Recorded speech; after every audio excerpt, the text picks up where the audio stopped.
Hey, friends, welcome back to another episode of the CEO Show podcast where we teach leadership, promote capitalism, and defend free speech. I'm your host, Bryce Henson. Before we get started, I want to encourage you to check out my new free leadership course I made just for you. Go to brycehenson.com/leadership, and there we go. So, the title of this episode is College is a Socialist Racket. That's right, college is a socialist racket. Boom!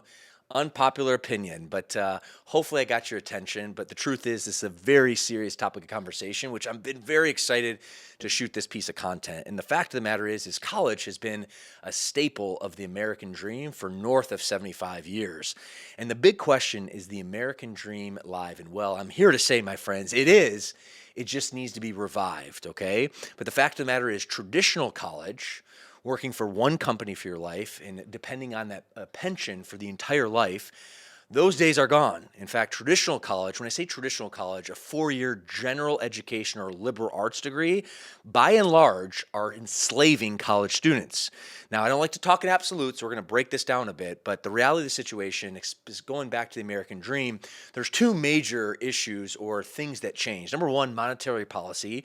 Back in 1971, when the U.S. went off the gold standard and consequently the entire world, that was a huge factor in the shift that we're experiencing today. The additional factor at play is technology. All right, but the good news, well, I'm here to be able to provide a cautionary tale. The good news is the American dream is alive and well, but you must take a different path. And the different path is not going to a 4-year general education or liberal arts school for university, by and large. All right, there's a lot to break down here. But before we do, I want to talk a little bit about data. So I pulled data, my team and I, from 7 different sites, and we're going to put in the show notes here, so that way you have the ability to fact check. But that said, a lot of this topic is common sense, which will validate most of my arguments, even if you're not an expert on loans, college tuition, federal loans, etc. Now, to clear the air, I strongly believe in education, so I want to make sure that's crystal clear. Education is extremely important. In fact, I'm an educator. This show is about education, but our college education system is broken. Now, when I say college is a racket, now I'm a marketer. A racket means illegal activity. I actually don't believe it's illegal. However, what I'm getting at here, and hopefully from a marketing perspective, I got your attention, what I'm really trying to say is the ROI is not there, the return on investment, okay? So I don't believe that the college system is illegal or should be illegal, but what I am saying is the return on investment or the ROI is not strong for the normal teenager who's entering a 4-year general education or liberal arts degree, all right? Now, keep in mind, I went to college. I am a graduate of Michigan State University in 2004. However, if I was 18 years old again, I would not enroll, and I'll explain why. Another thing that I think it's important for me to communicate is my wife, Tatiana, she graduated from a 4-year university in Cleveland, Ohio, and if you can believe, she's now enrolling in nursing school because she wants to be a nurse anesthesiologist. So in fairness, college does have some value. So again, I don't like to talk in absolutes, but the landscape is changing, so I want to be able to provide some visibility there, okay? I'm also, at the end of the episode, going to dive a little bit deeper on who I believe college is for and who I believe it's not for, so please pay attention to the end, in addition to my general recommendations. Now, one argument that comes up quite a bit, especially in the last handful of years, is college should be free. And my friend, college should not be free. That is an absolute disaster, okay? This is someone, me, who paid for my own way, took out loans, and donated blood plasma to put myself through school. Now, the fact of the matter is, there are no free lunches. And typically speaking, especially when a government entity advertises that things are free, the more expensive and the more long-term chaos it actually incurs. Now, go to any citizen of a socialist or a communist country, and they will tell you this, all right? So this is true.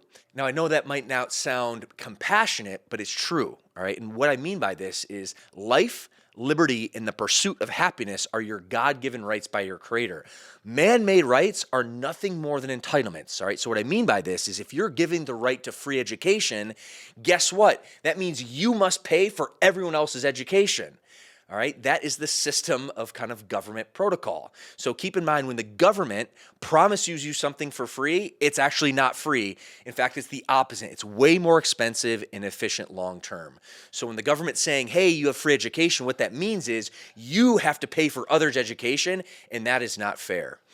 So the breakdown, what is the true root issue of this all? Well, the root issue around the current college education system is the federal government. Now, the high level, at the surface level, the cost and specifically the ROI, as we talked about, is the issue. However, if we take a look under the hood, the government subsidy is the root of which the essence of socialism. Now, our founding fathers knew that government was needed, all right, but they also knew that too much was disaster. And if you look around most countries in the world, their governments are predicated to rule their citizens and not have their citizens rule, which is the foundation. I feel so blessed to be American with the U.S. Constitution and our founding fathers. In fact, in the words of the great communicator, Ronald Reagan, the bigger the government gets, the less liberty its citizen possesses. Now, by and large, when government overreaches, inefficiency and oppression happens. And we saw this. Just look back to the years of 2020 through 2022 for obvious reasons. And then unfortunately, through horrible monetary policy in reaction of the years of 2020 and 2022, the things that happened there, the inflationary effects have been an absolute disaster. In an interestingly way, inflationary events of federal loans is really at the root of this, all right? And what I mean by this is the root issue is when the federal government, all right, funds unforgivable student loans to unqualified teenagers, yes, teenagers, which drives tuition prices up. So colleges know that governments, the federal government, is backing their loans to teenagers who have no professional experiences, no qualifications, but they know that the federal government will guarantee them a loan. So guess what? Colleges know every single year, since they have an unlimited amount of students, that the federal government, without any qualification, is approving their loans. What do you think colleges do? They continue to jack up their rates, and they'll continue to do this ad infinitum until the system changes or it collapses. Now, I want to give you an example in the business world as me as a franchisor, all right? Now, in the business world, getting a private business loan for professionals in their 30s, 40s, 50s, even 60s sometimes, all right, is way more challenging than giving a $100,000 student loan backed by the federal government to an 18-year-old without any life experience or guarantee that the diploma will actually earn them money. This, my friends, is absolute insanity, all right? As a franchisor, all right, I see this happen all the time. Now, if the U.S. federal government would back loans to new franchise partners as a franchisor, being the CEO of Fit Body Bootcamp, which is the fastest growing indoor fitness franchise on the planet, guess what I would do? If I knew that every single potential franchise partner would 100% guarantee to get a federally backed loan without any qualification, what I would do is I would increase my franchise buy-in, and I would increase my monthly revenue rates or tuition. I would increase my monthly royalty rates, all right? Now, the good news is I can't do that because the federal government does not fund unlimited business loans, and that's a good thing. I'm not saying they should. But however, the problem is in the current college system, they're doing this for college students, and they're making the loans unforgivable, all right? Meaning if a college student goes through bankruptcy, they can't get this off their books. Now, the second the federal government stops this, what's going to happen is college students would need to compete on tuition prices. There'd probably be the lower tier universities would go out of business, which would probably be a good thing. And what would happen is tuition prices would go down. They would be forced to be competitive, and the investment then would be way more affordable, and the ROI, the return on investment, would be way better, all right? Now, at the current system, though, this is socialism at play, and this is the root of the current college education system, which in my strong opinion is very much broken. Now, let's talk about the cost of college, just so we have some, insight and some data. Now, on average, the cost of college in the last 30 years has tripled. Yes, tripled in the last 30 years. And pulling data from 2023 to 2024, all right, for 4-year schools, the average in-state tuition came at just north of $11,000. The average out-of-state tuition came out just south of $30,000 per year. Forgive me on this, per year. The average private tuition came in at just north of $41,000 per year of tuition. All right, this is just tuition. This is not living costs. This is not also factoring the opportunity cost for 4 years where you can't really drive income as well. So the cost, I mean, this data right here is just baseline. There's way more costs on this. But even if you're looking the data for the private tuition for over $41,000 per year, which is wild. Now, most times these days, college students, in order to get that quote unquote 4-year degree, it takes them 5 years. So if you were to rack up $41,000 in tuition bills over 5 years, just the tuition alone, that's over $200,000. For a college student exiting their college university without any professional experience, having $200,000 of debt without a guaranteed job, that is freaking insanity. Even if it's not $200,000, which is the high end of the spectrum, graduating with $75,000, $100,000, $125,000 these days, which is very common, this is crushing for the young population.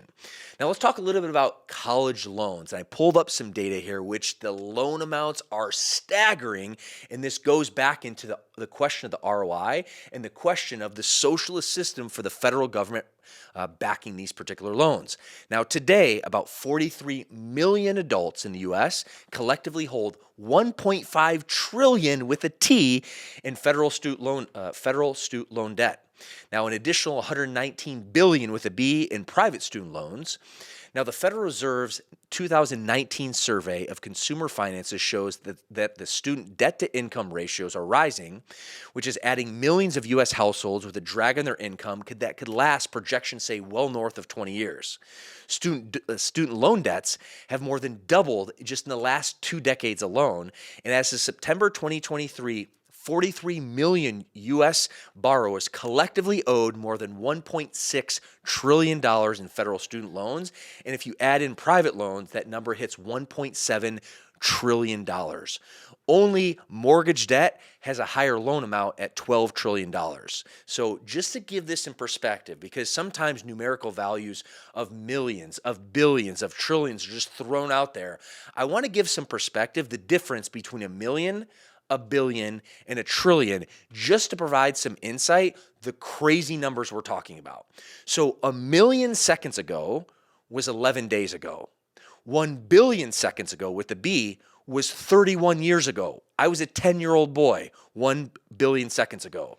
Now 1 trillion seconds ago, 31,688 years. That is 24,000 years before human civilization showed up in this earth. Now, the difference between 1 million and 1 trillion is 11 days to 31,688 years. That's the gap between 1 million and 1 trillion. We're talking about giant numbers here in terms of student debt. So this all in mind, let's talk about ROI, the return on investment. When college students are graduating with their general liberal arts degrees or their general education, what does this look like? And I have some other data as well from varying degrees. Now, debt holders with an annual income less than $33,000 had an average student loan debt of $32,518. Now, according to ZipRecruiter, the majority of entry-level college students graduating in the U.S. earn between $44,000 at the low end and upwards of $54,000 on the high end. Now, the overall hiring projections for the class of 2024, when we're shooting this episode, are down 5.8% last year. Now, there's some good news here, though. Engineering majors have the highest projected salaries in the class of 2024, coming in at just south of $77,000 per year. Now, followed by computer sciences majors with a projected salary just south of $75,000. So as you can see here, there's a significant gap. All right, the low end with a general education degree, we're talking about $44,000, where on the high end, engineering or computer science, we're looking at the mid 70 ranges. All right, so there's some differences here, and this is why I don't like to talk in absolutes, because of the variations. Now, I have some insight here on who college is for and who college is not for. All right, and again, I don't like to talk in absolutes. There are some situations where I think college can be a good investment, but for others, and most times, they're not. So in the few situations where I do believe college makes sense, who I believe it's for, 3 scenarios, and there could be a few others. But number 1, if you're entering a career in medicine, law, or engineering, generally speaking, in the hard sciences or math, college could be a good investment. Number two, if you know the exact skill set you want to acquire that will translate into income or fulfillment, then college could be a good opportunity. And number three, if you have wealthy parents and want to spend money to have fun without any expectation for financial fulfillment, well then, hey, the opportunity could be for you. Now, that certainly wasn't me when I was 18 years old, but in these three particular situations, college could be a good investment. Now, who it's not for, all right? Four different classes of people. Number one, a high school graduate without a specific game plan for your future career who will need to take on significant federal loans. Number two, if you're not attaining a degree that is required for your future career, then guess what? College is probably not a good investment. Number three, if you need to go into sizable student loan debt of more than $15,000 or more for 4 years without a direct path to guaranteed income, then guess what? College is probably not a good investment for you. And number four, if you're just going because everyone else is going and you're following the herd mentality, then guess what? That's typically never a recipe for success. In this particular situation, college would not be a good investment. So to wrap this up today, my friends, I want to do a little recap and I want to give you some calls to action. Education, one more time, is a good thing, all right? This is a very good thing. I'm an educator. I firmly believe in a good education. But what I'm saying is the current college education system backed by federal loans to unqualified teenagers is broken. It's a socialistic system. It's on life support and it eventually will collapse. So as long as the federal government continues to back loans, college students or colleges will continue to raise prices for tuition, enslaving college students, which then what that does, it creates social and economic unrest. So unless this happens and you have a focused, concentrated effort on a degree that consists of guaranteed income after college, focusing your studies on the hard sciences, medicine, and engineering, I would strongly recommend you not go to college. Instead, in my strong recommendation for the high school graduate just like me who knew he wanted to be successful but didn't really have a specific vision for that, I would recommend two paths. Path number one is go to a trade school, something that interests you, that you can learn a trade, you can learn a skill, and you can have guaranteed revenue or income as soon as you finish that trade school. That is a very strong recommendation for the average high school graduate leaving high school, entering the work world. The second option, which is a very strong recommendation, is the world of entrepreneurship. But the caveat is this, and specifically I'm talking for, people in their late teens and early 20s. You must learn to lead, you must learn to sell, and you must learn to market. If you can lead, if you can market, you can sell, you can pave your way for entrepreneurship, you literally can write your ticket in life. So that is my passionate plea for you to execute and learn those particular skill sets if you want to enter the world of entrepreneurship, which I'm a huge believer in, because if you do, you can create more income, more impact, and more legacy. And that, my friend, is the true ROI. So this all in mind, my friends, this is my perspective. I am genuinely curious about yours. So what I would kindly ask you to do, drop your comments in the chat. I would encourage a healthy dialogue and a healthy conversation. And never forget, adversity is your advantage, and we'll see you in the next episode.